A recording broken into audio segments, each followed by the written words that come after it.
Okay, so we're going to do problem number 7. Triangle WXY has the following properties. The important part of this problem is to create a picture of what is being said.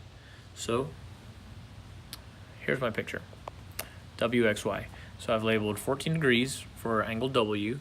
I made sure that angle X was obtuse.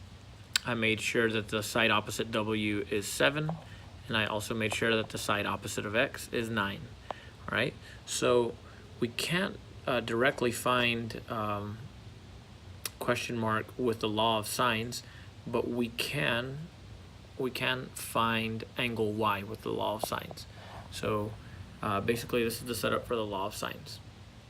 Okay, and this little guy right here is the sine of X. There, sine of X. Okay, so I set up sine of 14 over 7 equals sine of X over 9. Doing the calculations, I end up with an inverse sine of 0.31 equals 18.12.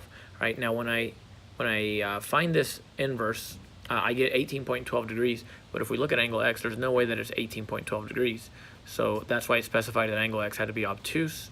So what I do is I find on the unit circle the angle across from 18.12, which is 162 degrees, so I rounded it. That would be the obtuse angle that has the same sine ratio as 18 degrees.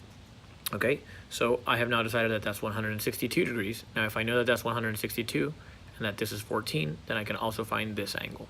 All right, and so that leads us to doing the law of sines one more time.